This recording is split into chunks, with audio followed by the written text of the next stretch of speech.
Hi everyone. Do you understand or do you know what to do regarding parking on an unadopted road? Well, I had a situation a few months back. Let me just lock my car. I had a situation a few months back where one of my lads actually parked on an unadopted road and was given loads of abuse by a resident. Now, I did go back down and actually make sure that he didn't park in the wrong place, and he didn't. And funnily enough, the same resident came out and gave me a little bit of grief. Now, I did record part of this incident, but this isn't the important part. The important part is to give people information on unadopted roads and the legalities behind parking on them, because even the police in my local area didn't know.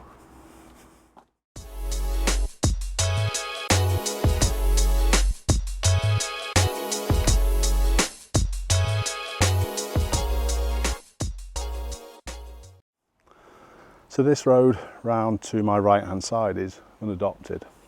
I'm going to go into the parking restrictions and the problems with it shortly, but I'd just like people just to have a little look at the signs as you go into the road. There's absolutely nothing, let me just make sure it's safe, there's absolutely nothing on either side of the road to say this road is unadopted. Now, most people don't even know what that actually means. I actually had to find a little bit of information on my own. I didn't know at the start. I've got a little bit better knowledge now, and even when I got in contact with Merseyside Police and even Sefton Council, the local council in the area, they didn't really understand what's going on. So hopefully I'm going to shed a little bit of light. So what actually did happen? Well, my lad, one of my lads is a trainee, well, was a trainee teacher. He's fully qualified now. However, he was doing a placement at this school up here on the left-hand side, and honestly, he just came down this road and parked near the school. When he came out, which was probably only about 2 hours later, he was faced with a note on his car to say this is not a school car park. And please do not park. And he was also faced with quite an angry resident who came out and was quite threatening. He was telling him to move. He said that this is a private road. And honestly, what actually happened after that is that I came down with him to make sure he hadn't missed any signs. And the guy actually came out again and opened the car door without knowing that I was in it. So he was on the warpath. Now, this situation, it ended effectively. Me and my lad, we got in the car again and literally drove home. But I did report this guy to the police for his behaviour. It wasn't a report to get him prosecuted. It was just logged to make sure that it's on record, so if he was to do the same thing to maybe one of the sixth formers who attends this school and has just passed their test, it would be on record. So like I said, that's how the incident happened. Now, I'm not going to show any of the incident because I did actually have it on camera. I brought this camera down and I was going to do a video on unadopted roads after this first incident happened, but this doesn't need to be seen. All right, the information that I'd like to put out today is literally about unadopted roads and the rules and regs behind them, so people don't get themselves into the same situation. So back to it. You imagine a scenario, you've parked on this road, angry resident comes up, fine, just literally just calm the situation down, move your car, because if he's going to come out in that particular way, he's more than likely to key your car if you ever park it here again. So unfortunately, in situations like this, you're probably better off letting the bullies think that they're going to win. They don't win. Bullies never win, to be honest. You've always got to stand up for what's right, but going about things in the right way and morally doing the correct things is always the best course of action. So don't fight against people like this, because like I said, you're likely to come out and have your car damaged. So my lad parked here, and there's no signs. Let's just have a little think about the state of the road for a second. This could be a little clue that's going to give you some indication that the road isn't looked after by the council, and that's effectively what an unadopted road is. It's these residents who live down here actually look after all the roadway and all the pavements, and I suppose that's why this guy came out and wanted to restrict parking. Parking could be classed as a trespass if it's a long-term park. Okay, I'm not sure whether a couple of hours could be classed as long-term. I don't know. I'm no legal representative of anything, so all I'm going off is the information that I've found out. But a long-term park could be classed as a trespass. So my lad's parked here. If you look at the road, if we go back to the road as well, just for a second, it's in a poor state, even the state of the pavements. Let's just have a little look at this again. So that's pretty nasty. If you were to turn your ankle on one of these paving stones, who would be responsible? Well, honestly, it's really the residents, because they're in charge of looking after this. The residents can have unadopted road insurance, which covers things like this, but as you can see, the state of the road, if you drive down a road like this, maybe alarm bells should start ringing that this probably could be unadopted, and it wouldn't have been something, like I said, that I would have done before investigating exactly what went on.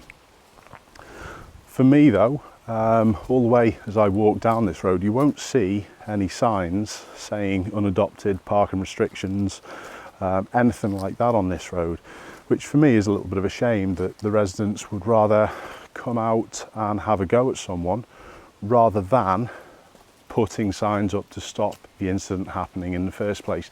And that really confirms the mentality of the guy who came out, and that's a shame. But there are no signs, the road's a mess, the pavements are a mess. Honestly, they're the only clues that you've really got on a situation like this. Would it be reasonable for you to have to get in touch with the local council when you're going to park on a particular road? I don't think so, knowing the world. So this whole situation really is a little unfair on any motorists who were going to come and park down this particular road for any reason. If you are visiting people who live down the road, that's fine. They get to say who parks and who doesn't. But actually, when I came down here first time, there was a big builder's merchant lorry coming down, and that's going to do a hell of a lot of damage. But that's okay, I suppose, because they're delivering to the people on this road. But it seems as though it's a little bit of a power trip to me. These people, or the guy who came out, did say that it was a private road. He kept on saying it's a private road. It's not. It's probably, he feels as though he's a little bit more important and has control over people.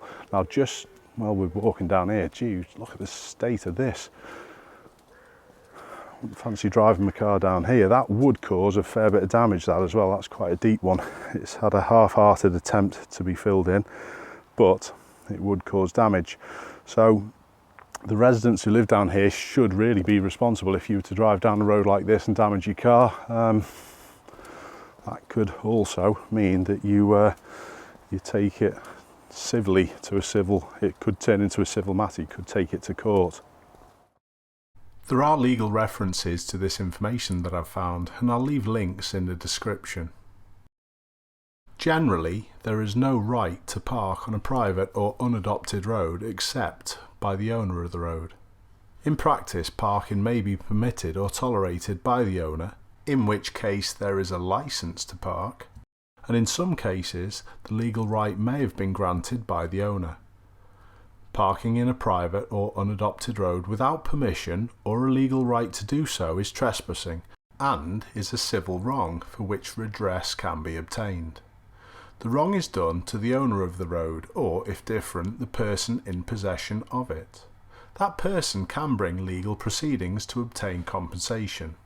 So the amount of harm done would typically be small and a compensation therefore very modest. The owner is also entitled to insist that trespassing ceases and could, if needed, obtain an injunction against the person concerned. But the whole situation seems pretty needless, to be honest. To come out and sort of like have a go at someone just parking by the school for no reason seems a bit OTT. But that's just how people are. Now, did you know the information about an unadopted road? Would you have known that parking for an extended stay could be classed as a trespass? There's many roads in England and Wales. I think I've found out that there's approximately 40,000 unadopted and private roads in England and Wales, and that equates to approximately 4,000 miles of roads. So there's a few of these dotted around the country. The information that I'm just talking about is fine for England and Wales, but for Scotland and Northern Ireland it would be a little different, so just find that information out for yourself. But there's going to be a fair few dotted around the country. Are there any unadopted or private roads where you live? Are they marked a little bit better and signposted a little bit better than this one? Have you had any issues with maybe parking a car on these roads? Have you done something similar where you've parked unintentionally and then the residents have come out and given you grief? Please let us know your experiences in the comments. Let us also know whether that information was new to you, because like I've said, it was new to me. I had to do a little bit of digging and hopefully I've been able to spread that little bit more knowledge so you don't get yourself into that same situation. Thanks a lot for watching, everyone. I'll see you soon.